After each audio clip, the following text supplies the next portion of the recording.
हजारों की संख्या में लोग इस काम को करने के लिए निकलते हैं, रास्ते में पहुंचते हैं, लंबी कतारें लगती हैं। उनमें से कुछ लोग पहुंच पाते हैं, कुछ नहीं पहुंच पाते। जो पहुंच जाते हैं वो पर्वतारोही अपने आप को हमेशा माउंट एवरेस्ट के पर्वतारोही के रूप में रिकॉग्नाइज करते हैं। ये सब तो एक तरफ है, लेकिन खबर निकल कर आती है कि इस पूरी कहानी में एक स्कैम हो रहा है।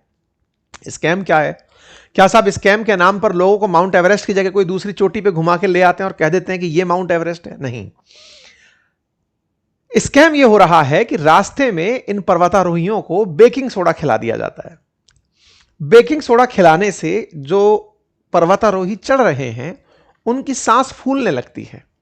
उन्हें ऐसा लगने लगता है कि ऑक्सीजन की कमी होना उनके लिए मुसीबत पैदा कर गया है, जिसके चलते उन्हें रास्ते से लौटा के लाया जाता है और लगभग $20 मिलियन का रेवेन्यू केवल इस तरह से बेवकूफ बनाकर कमा लिया जाता है। अब $20 मिलियन लगभग 200 करोड़ के आसपास। इस पूरी कहानी को आज हेडलाइन बना है। हेडलाइन है कि एवरेस्ट पर बेकिंग सोडा घोटाला चल रहा है। आइए समझते हैं इस पूरी कहानी को, डिटेल में समझते हैं और कैसे इसमें पैसा कमाया जाता है उसको डिटेल में जानते हैं। क्योंकि अब हेडलाइन है inside Nepals fake rescue racket. आगे बढ़ें उससे पहले आप चैनल को सब्सक्राइब कर लीजिए, इसमें कोई खर्चा नहीं आता। आपके वीडियो के नीचे सब्सक्राइब का ऑप्शन दिया हुआ है, उसे दबा दीजिए। ये खर्चे वाली बात भी मैं आजकल इसलिए बोलने लगा हूं क्योंकि कुछ लोगों की मानसिकता ये हो गई थी कि सब्सक्राइब करने से हमारे मोबाइल में रखा पैसा अंकित अवस्थी के पास चला जाएगा। नहीं भाई, आप सब्सक्राइब करते हैं तो हमारे पास आप साथ हैं, ये सूचना है और आपके पास हमारी सूचना पहुंचती रहती है।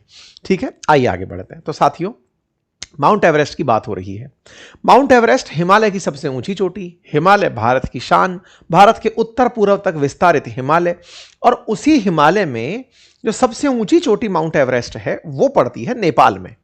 नेपाल में जहां माउंट एवरेस्ट पड़ता है उसके जस्ट उत्तर की तरफ तिब्बत वाला क्षेत्र है, यानी कि चाइना वाला क्षेत्र है। मतलब यह समझिए कि इस पर्वत को नेपाल और चीन का बॉर्डर समझिए।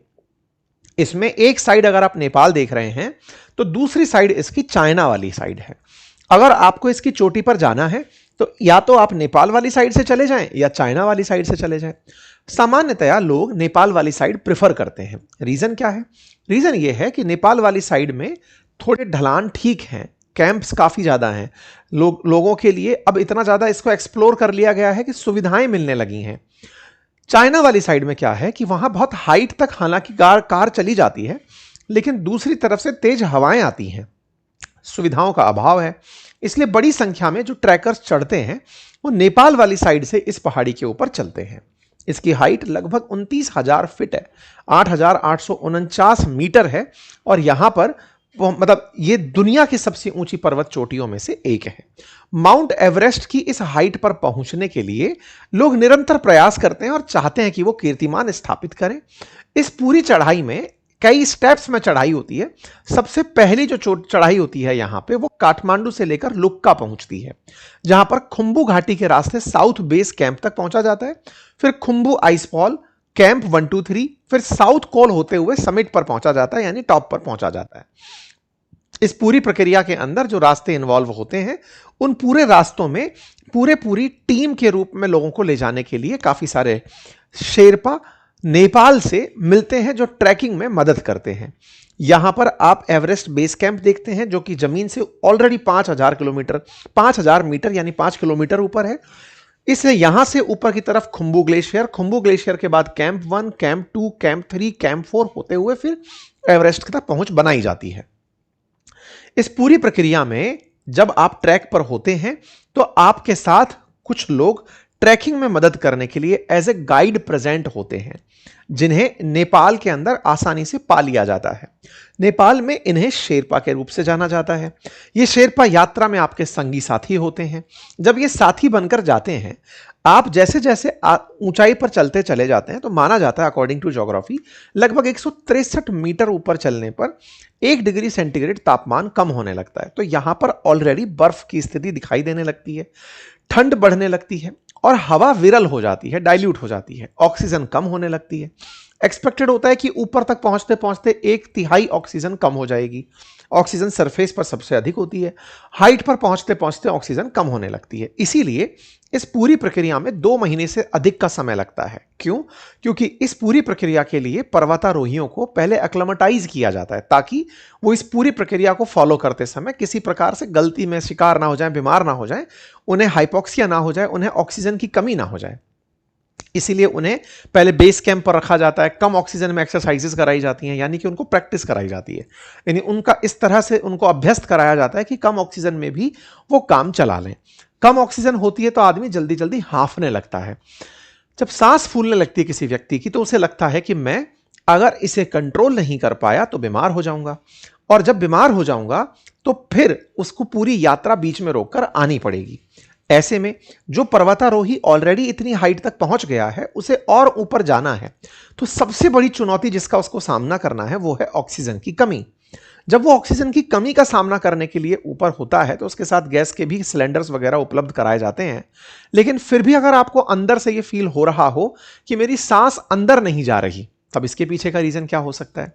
रीजन हो सकता है कि आपको कोई गैस्ट्रिक प्रॉब्लम हो जाए, आपको कुछ ऐसा खिला दिया जाए जिससे आपको आपके पेट में सांस लेने में दिक्कत आए। और यह काम कुछ शेरपाओं के द्वारा, कुछ गाइड्स के द्वारा, टूर गाइड्स के द्वारा इन लोगों के साथ किए गए जो पर्वत पर चढ़ रहे थे। मतलब इन्हें भोजन बनाते समय उसमें बेकिंग सोडा डाल दिया गया। बेकिंग सोडा सामान्यतया खाने को फुलाने में, जैसे इडली वगैरह के अंदर यूज में लिया जाता है, ताकि वो फूल जाए, उसका खमीर अच्छे से उठ जाए। यहां पर जैसे ब्रेड के अंदर बेकिंग सोडा का यूज करके उसको फुलाने के रूप में यूज किया जाता है, उसको भोजन में डाल दिया तो वो व्यक्ति के पेट में ऑलरेडी एहसास दिया कि पेट भरा हुआ है। पेट धीरे धीरे आफरा जैसा फील करने लगता है कि भाई अब अपने अंदर सांस नहीं जाएगी। और वो स्थिति जब बनकर आती है, सांस की स्थिति जब आपको लगती है कि गड़बड़ हो रही है, आपको लगता है कि अब कंट्रोल से स्थितियां बाहर हो रही हैं, मुझे बचा लिया जाए। बस इसी को बचाने के नाम पर यहां पर लोगों को इस तरह से हेलीकॉप्टर में, जो बीमार फील कर रहे लोग हैं उन्हें हेलीकॉप्टर में इस तरह रेस्क्यू करके वापस बेस कैंप तक लाया जाता है, या फिर वहां तक लाया जाता है जहां से फिर इन्हें अस्पताल तक पहुंचाया जा सके। आप हेलीकॉप्टर के साथ बंधे तार में एवरेस्ट से रेस्क्यू होते हुए किसी एक व्यक्ति को लटके हुए शायद देख रहे हो। इन्हें उस जगह तक लाया जाएगा हाइट से जहां से फिर इन्हें अस्पताल पहुंचाया जा सके। ठीक है, अब आपके दिमाग में पहला सवाल, तो कुल मिलाकर क्या स्कैम शेरपा ने इसलिए किया कि हेलीकॉप्टर की राइड उसको बेचनी थी? नहीं, यहां जो ये हेलीकॉप्टर पहुंचा है, खेल सारा इसी से हो रहा है। ये केवल रेस्क्यू हेलीकॉप्टर नहीं है, ये अस्पताल के द्वारा एज ए इमरजेंसी एम्बुलेंस सेवा दिखाई दी है। इसका अर्थ यह है कि ये आपका जीवन बचाने आया है।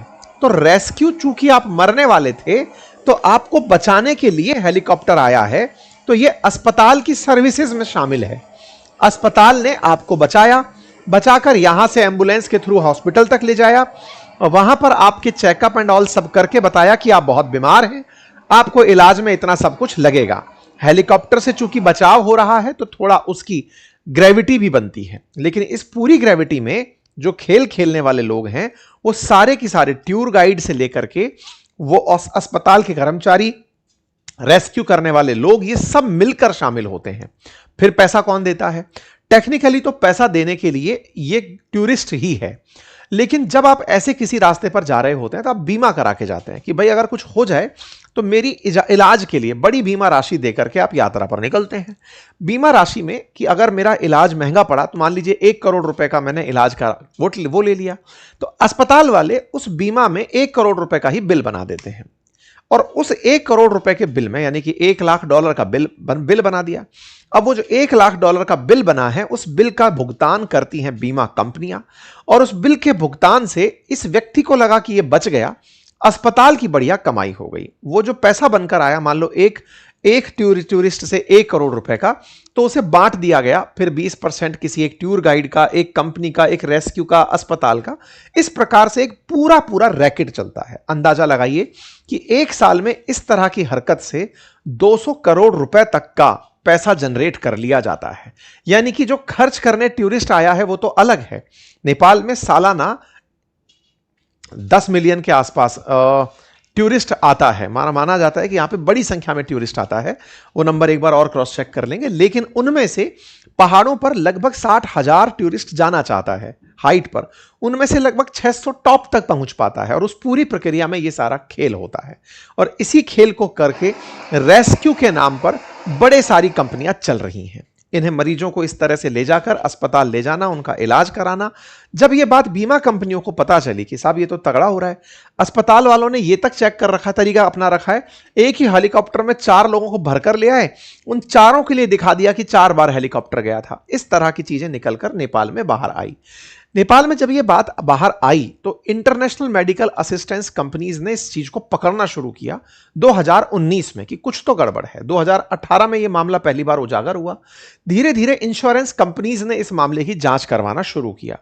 मामले में समझ में आया पहली बार में कि साहब 171 मामले तो फर्जी हैं। आप जानकारी 10 मिलियन नहीं, 1.19 मिलियन, यानी कि 10 लाख से 12 लाख के बीच में हर साल नेपाल में टूरिस्ट आता है। ऐसे में अगर यहां पर आया हुआ टूरिस्ट इस प्रकार का स्कैम का शिकार हो रहा है, तो बीमा कंपनियों ने नेपाल जाने वाले यात्रियों के बीमा करने से इनकार कर दिया कि वहां पर बीमा के नाम पर स्कैम हो रहा है। बस इसी को लेकर के नेपाल सरकार भी चेती। नेपाल सरकार ने फिलहाल उन सभी लोगों पर जो इस तरह की गतिविधियों में इन्वॉल्व हैं, उन पर एक्शन लेना शुरू कर दिया है। जानकारी आपके लिए काम की हो सकती है। अगर कोई भी व्यक्ति इस तरह की ट्रैकिंग में जा रहा हो तो उसे समझाएं, और इस तरह से लोगों के जान के साथ खिलवाड़ करके, लोगों को बीमार करके, अस्पतालों में ये घटनाएं बहुत कॉमन सुनने को मिली थी, लेकिन एडवेंचर पर जब ये घटना सुनने को मिलती है तो हौसलों में थोड़ी चुनौती बढ़ जाती है। फिलहाल के लिए इतना ही। बाकी आप इस विषय पर क्या सोचते हैं अपनी राय कमेंट बॉक्स में रखें।